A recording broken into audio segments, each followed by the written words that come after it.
after iOS 14, this might very well be the only video that you need to watch. What's up, everybody? Hernan Vasquez here with ScaleDriven.com. At ScaleDriven.com, we help you fix anything that has to do with tracking and iOS stuff and basically the bad performance of any advertising campaign. So if your campaign stopped working after iOS 14, keep on watching this, keep on listening to this. But if you want us to do it for you and help you scale alongside many other things that we do, like putting together a cool funnel or help you fix in your existing funnel so you can make more money on the internets, head over to ScaleDriven.com. That is ScaleDriven.com. We have a little bit of a message there. We have a page there. And if that resonates with you, feel free to schedule a call with my team.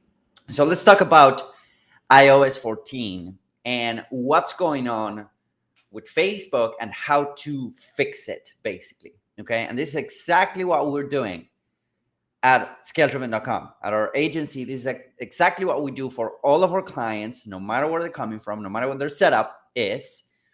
We'll implement something like this for them. All right. So what's the deal with iOS 14? So I think that most people that I hear talking about iOS 14 and their campaigns performance dropping and all of that, they forget about a couple things. The first one is that before iOS 14, okay, the update that Apple launched, which was, blocking cookies, or you need to actually opt in to receive cookies from websites and whatnot. If not, basically Apple blocks everything that's going back to other websites or third-party websites. Before that happened, like a month before that happened, the main change that Facebook did to their ads platform was their attribution window. So basically, before that happened, or before that time, Facebook had a 28-day click, 1-day view attribution window. What that means, what that meant, is that once you clicked on an ad, Facebook would track you for 28 days and follow your actions on anyone's funnel for 28 days. So if during that 28-day period, that window, you would convert, you would become a lead or a purchaser and whatnot, Facebook will attribute back to the ads that generated those sales. And it also had a 1-day view window, which is still a thing. Okay, so if you saw an ad, if an ad got printed on your screen or your mobile device, and then over the 24-hour window that ad got imprinted, you converted, even if you don't click on it, then that will count towards a conversion. Okay, basically all of the advertising platforms, they'll try to attribute to themselves as many conversions as possible, right? So there's something called view through attribution on YouTube. So if you watch a video ad, you don't click on it, but then you receive an email and then you buy, then that's a view through conversion, right? So that was one of the main points. And that was the main hit that many advertisers got, was that changing window in attribution window. Not that much the iOS 14 thing, but actually the attribution window, okay? So I also want to talk a little bit about attribution before I tell you guys what we do at the agency, because attribution, I think, is a big thing. And you can go as deep as you want with attribution. Some people I see, they're getting crazy. They're going crazy with attribution, trying to attribute results to their ads, and they're going too deep. So Agora Publishing, which is one of the big dogs that I had the honor and pleasure to work with for one of their verticals and write some really successful ads for them. They had basically a traffic light system for scaling a campaign. They had a traffic light system which was red, yellow, green. If the campaign was not profitable, they will assign a red to it, which is basically, okay, let's dial it back, let's scale it back, let's tweak the funnel. Yellow, if the campaign was breaking even, they'll keep the budget the same. And if it was green, they will basically scale, right? And it was simple as that. Like, they weren't going crazy, and they were spending millions of dollars per month on advertising. They weren't going crazy with attribution. It was like, hey, is this profitable or not, right? Is this campaign profitable or not? So if you think about it, when it comes to attribution, usually what used to happen with Facebook is that Facebook will over-report for a while, right? For the most part of my career running Facebook ads, but besides the last, I don't know, 4 or 5 months, Facebook would over-report the results, and that is normal. That's exactly what ad platforms do. That's what they do. They try to attribute as many results as possible to their efforts so that you would keep on advertising, right? So Facebook would over-report. After iOS 14, after the change in attribution window, Facebook would start under-reporting. And now what's happening is that Facebook is under-reporting. And the main issue, it's actually a two-folded issue, is that number one, you're not seeing the real results of your ads. So everything looks worse than it is. It used to look way better than it was, but now it looks really worse than it is. So that's why a lot of people are jumping ship, among other things. And then the other problem that it has right now, Facebook has with this attribution thing, is that the pixel does not get enough data. Okay.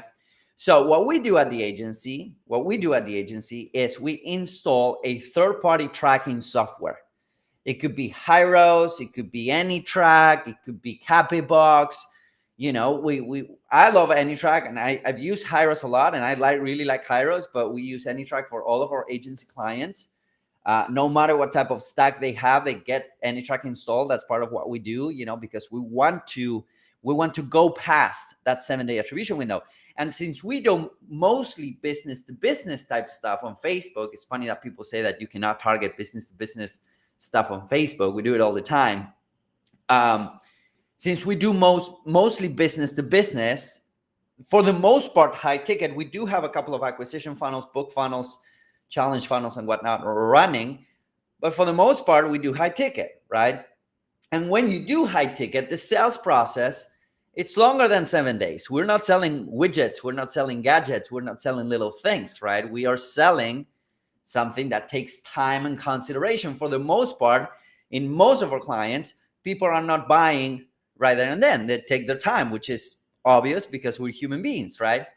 So what happens is that we install AnyTrack for all of our clients, and AnyTrack allows us to send back data to the pixel, number one, and to the dashboards, number two, but most importantly, the pixel, so that we can track forever, basically. We can track forever. So if somebody signs up for your email list today, they watch a webinar, but they don't convert, but then in 6 months, they become a client, AnyTrack or Hyros or whichever third-party tracking tool will attribute that results back to the ad that generated it, okay?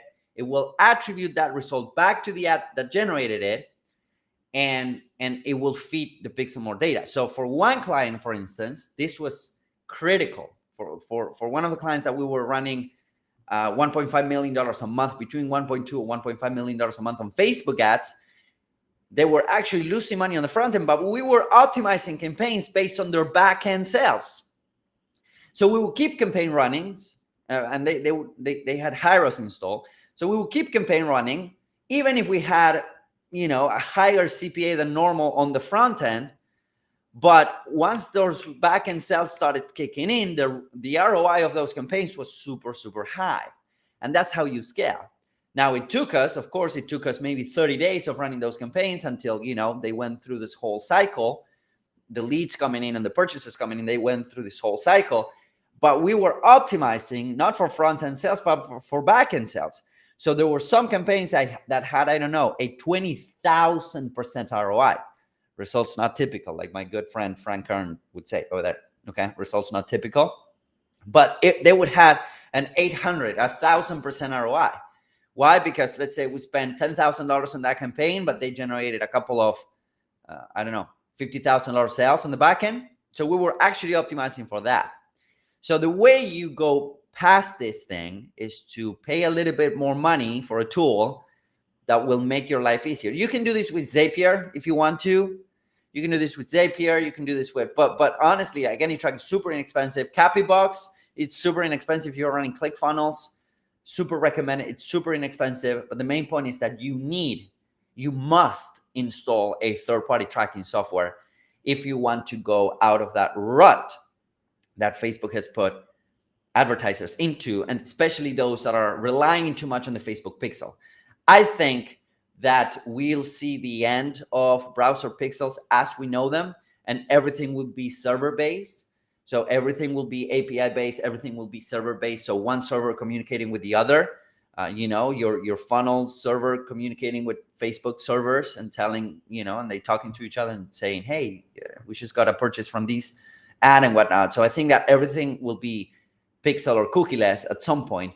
But my recommendation here is to use a third-party tracking software for those two purposes, which is number one, feeding the Facebook pixel better data, okay, which is pivotal if you're running any type of optimization campaigns. And this goes to Google as well. And B, understanding what's going on with your ads on the dashboard. Now, again, even if we have third-party tracking, we don't trust the dashboards. What we do is we use UTMs on our ads so we can decide based on UTMs which sales came from the ads, which sales came from somewhere else. Now, some of these third-party tracking software like Hyros and AnyTrack will allow you to see multi-touch attribution.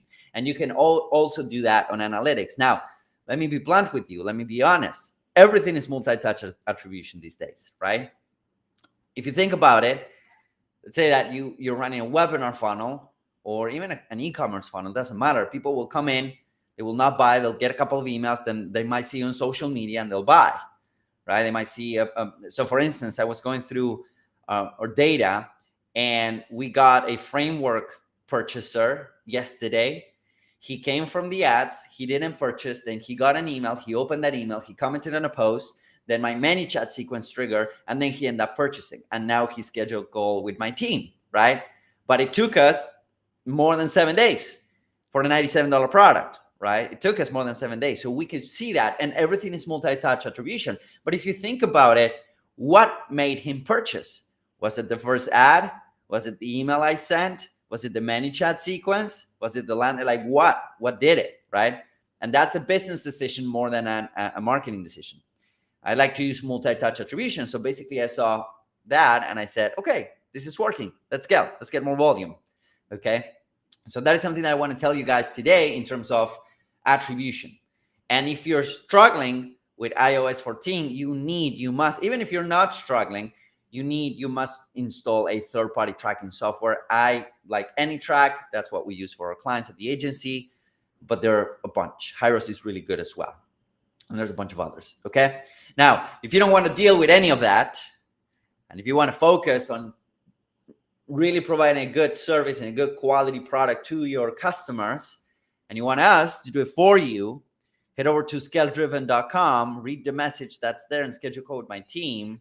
We help businesses scale using great tracking and using great ads and also using great funnels. We can help you with that as well. So you don't have to deal with all of this tech stuff. You just focus on, number one, providing a great experience to your customers, and number two, selling more stuff to them. So it's a virtuous cycle, right? You provide better customer service and you keep on selling them stuff. Everyone wins, and you win too, and you make more money, and everyone wins. Okay, so if you want us to take care of that, head over to scaledriven.com. If you have any questions, feel free to drop them somewhere around this piece of content that you're seeing, somewhere around this video, somewhere around this audio, whatever it is that you're watching right now or listening to. And I hope that this is helpful. Feel free to reach out with any questions that you may have, and have an amazing rest of your week. I'll see you guys soon. Bye-bye.